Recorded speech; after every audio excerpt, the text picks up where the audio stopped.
जय भोलेनाथ। भक्तों, आज सुनिए श्रावण मास के दूसरे सोमवार की व्रत कथा। कथा कहने वाले और कथा सुनने वाले भक्तों पर भगवान शिव और माँ की कृपा सदा सर्वदा बनी रहे। जय भोलेनाथ, जय माता दी। किसी नगर में एक धनी व्यापारी रहता था। दूर दूर तक उसका व्यापार फैला हुआ था। नगर के सभी लोग उस व्यापारी का सम्मान करते थे। इतना सब कुछ संपन्न होने के बाद भी वह व्यापारी बहुत दुखी था, क्योंकि उसका कोई पुत्र नहीं था, जिस कारण अपने मृत्यु के पश्चात व्यापार के उत्तराधिकारी की चिंता उसे हमेशा सताती रहती थी। पुत्र प्राप्ति की इच्छा से व्यापारी प्रत्येक सोमवार भगवान शिव का व्रत पूजा किया करता था और शाम के समय शिव मंदिर में जाकर शिव जी के सामने घी का दीपक जलाया करता था। उसकी भक्ति देखकर माँ पार्वती प्रसन्न हो गई और भगवान शिव से उस व्यापारी की मनोकामना पूर्ण करने का निवेदन किया।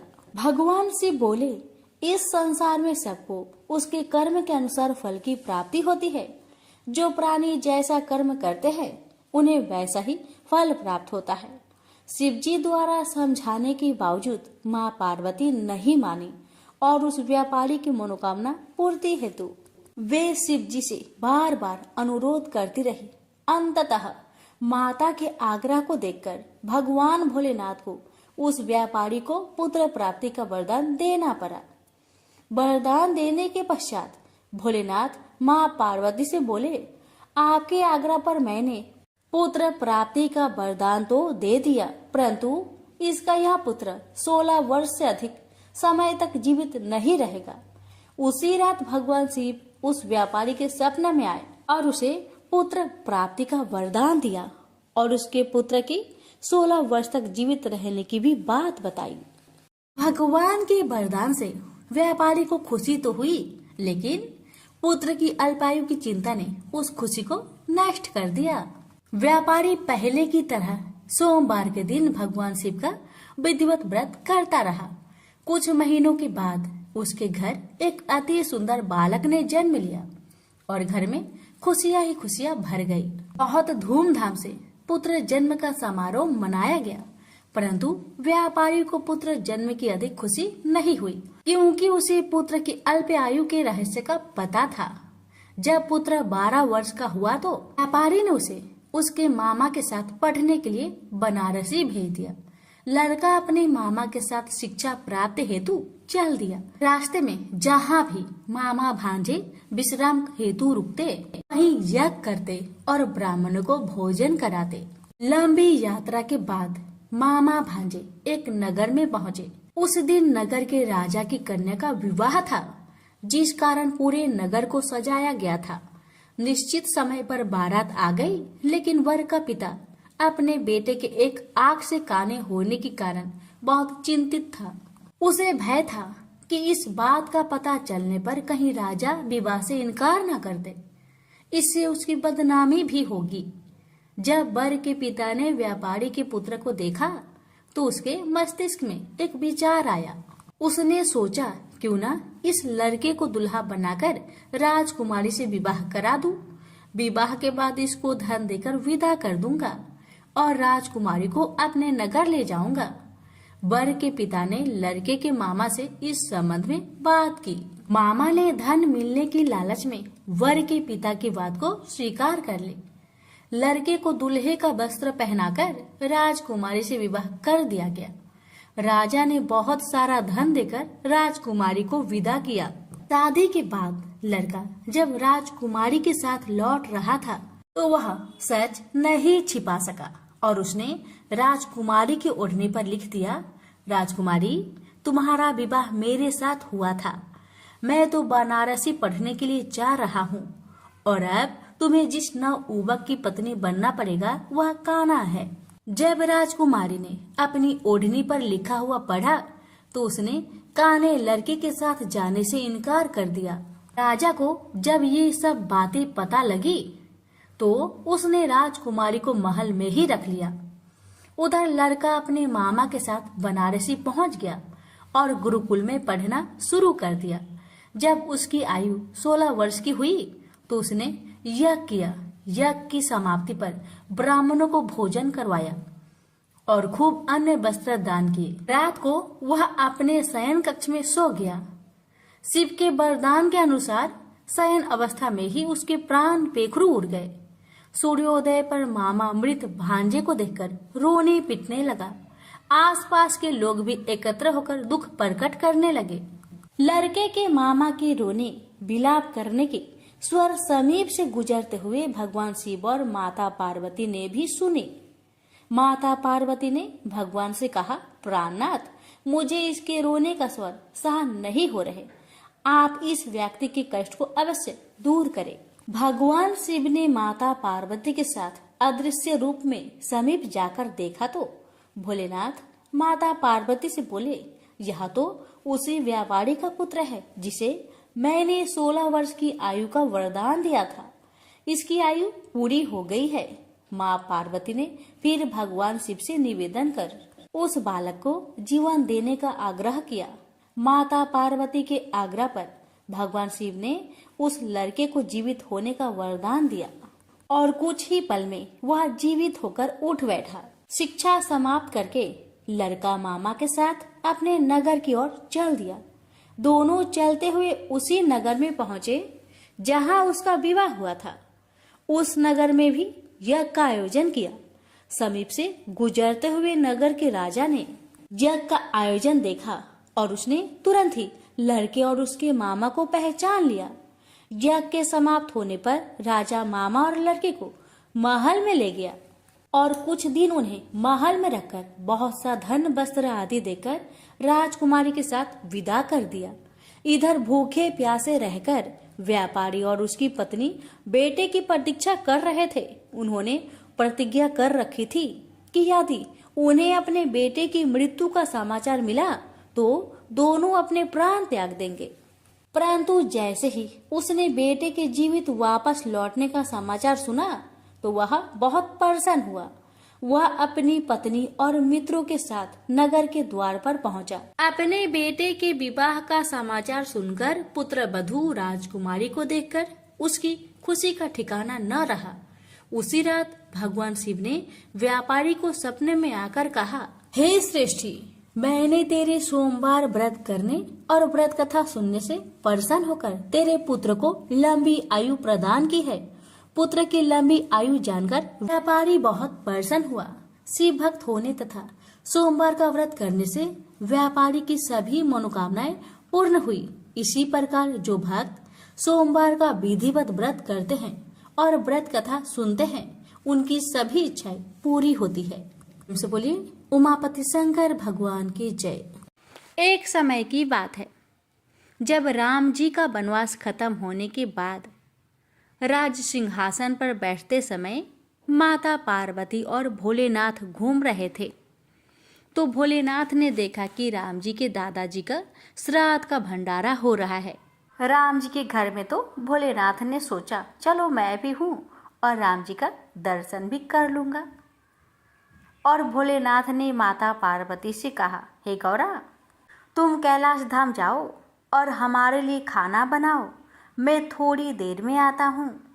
तो माता जी ने भोलेनाथ की बात मानकर कैलाश धाम को चले गए और भोलेनाथ पहुँचे राम जी के घर और ब्राह्मण के साथ पंगत में बैठ गए और खाने लगे। सभी ब्राह्मणों को माता जानकी ने पेट भरकर भोजन खिलाया। सभी ब्राह्मण उठकर चले गए, लेकिन भोलेनाथ बैठे ही रहे। तो माता सीता ने लक्ष्मण जी की धर्मपत्नी माता उर्मिला से बोली, सभी ब्राह्मण उठकर चले गए। तब माता उर्मिला बोली, सभी ब्राह्मण तो चले गए, बस एक ही बैठे हैं। तो माता जानकी जी बोली, अच्छा कोई बात नहीं, थोड़ा भूखा होगा, खिला दो। अब माता सीता और उर्मिला और सभी सखियाँ खिलाने लगी भोलेनाथ को।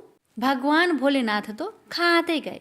माता जानकी की रसोई का सारा सामान खत्म हो गया, लेकिन भोलेनाथ उठे नहीं।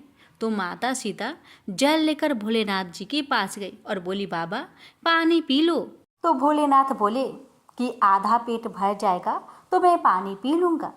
अब तो माता सीता सोचने लगी, लो अभी तक तो इनका आधा पेट भी नहीं भरा है, अब माता जानकी ने फिर से सामान मंगवाकर भोजन बनाया और खिलाया, लेकिन भोलेनाथ रुकने का नाम नहीं ले रहे थे। इतनी देर में माता केकई आ गई और बोली, क्या हुआ बेटी, तुम लोग परेशान लग रही हो? तो जानकी जी बोली, माता सभी ब्राह्मण उठकर चले गए, बस यही एक ब्राह्मण बचे हुए हैं, अब क्या करूं? तो माता केकई ने फिर से सामान मंगवाया। इतने में भोलेनाथ ने आवाज लगाई, लेते आओ माता, जोर की भूख लगी है। तो माता जानकी जी बोली, बाबा अभी तो आटा साने हैं, थोड़ा पूरी पका लेने दो, फिर लेकर आते हैं। तब भोलेनाथ बोले, आटा ही लेते आओ। अब तो भोलेनाथ ने सब आटा, दाल, चावल सभी सामग्री को रसोई घर में जाने से पहले ही बोरी को ही खत्म कर देते थे। माता सीता हार कर दौड़ी दौड़ी राम जी के पास गई। तो राम जी बोले, क्या हुआ जानकी, इतने परेशान क्यों हो? तो माता सीता बोली, सभी ब्राह्मण उठकर चले गए, लेकिन एक ब्राह्मण बैठे रह गए, जो सब भंडार को ही खाली कर दिए। राशन मंगवा कर लाए तो रसोई में जाने से पहले ही बोरी को खत्म कर देते हैं। तो राम जी बोले, चलो मैं भी देखता हूँ कि कौन है। राम जी गए तो देखते ही पहचान गए कि ये तो मेरी भोलेनाथ है। राम जी ने मन ही मन भोलेनाथ जी को प्रणाम किया और बोले, जानकी इनको कोई खिला नहीं सकता, इनको तो बस अन्नपूर्णा ही खिला सकती है। और राम जी ने मन ही मन माता पार्वती को बुलाया। माता जी प्रकट होकर बोली, क्या हुआ राम, आपने मुझे याद किया? तो राम जी बोले, माता ये बाबा तो उठने का नाम ही नहीं ले रहे हैं, जरा देखिए तो माता।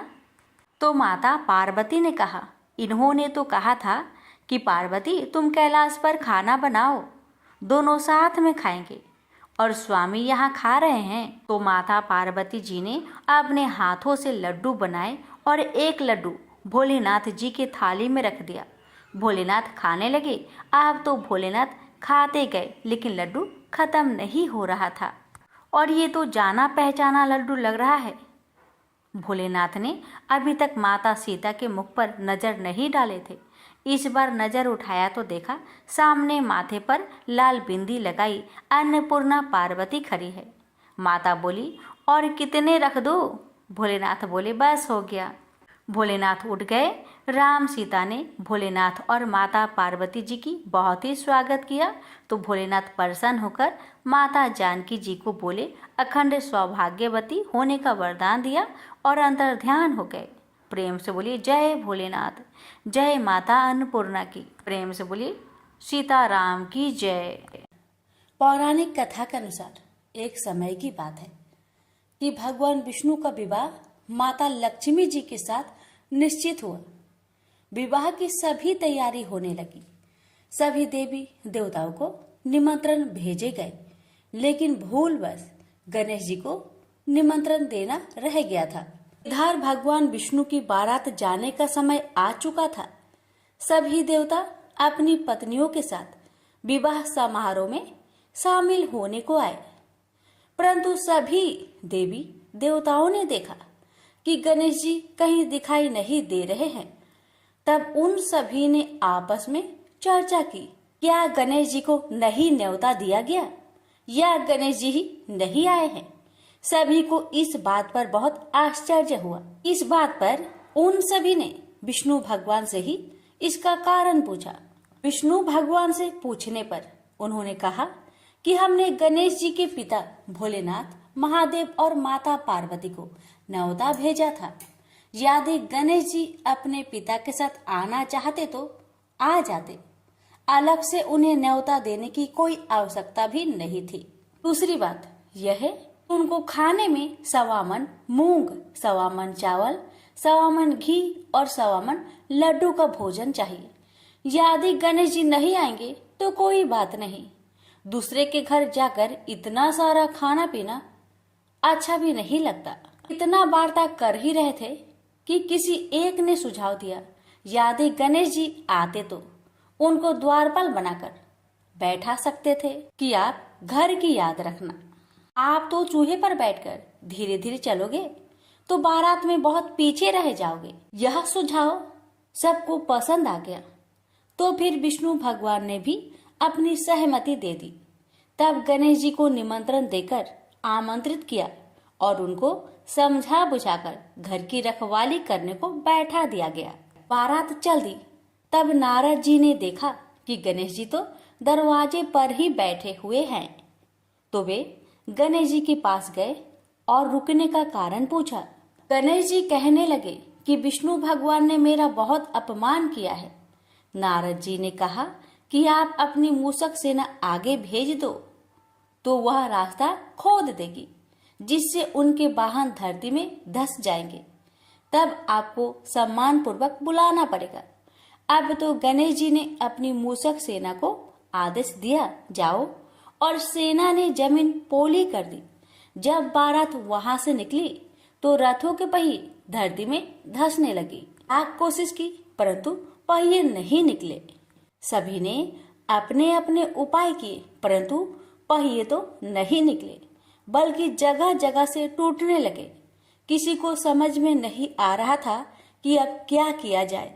तब तो नारद जी ने आकर कहा, आप लोगों ने गणेश जी का अपमान किया, जिस कारण यह विघ्न आ रहे हैं। यदि उन्हें मनाकर लाया जाए तो आपका कार्य सिद्ध हो सकता है और यह संकट टल सकता है। शंकर भगवान ने अपने दूत नंदी को भेजा और वे गणेश जी को लेकर आए। गणेश जी का आदर सम्मान के साथ पूजन किया गया। फिर रथ के पहिए निकलने लगे और यह संकट टल गया। अब रथ के पहिए निकल तो गए परंतु वे टूट फूट गए थे, तो उन्हें सुधारे कौन। पास के खेत में एक खाती काम कर रहा था।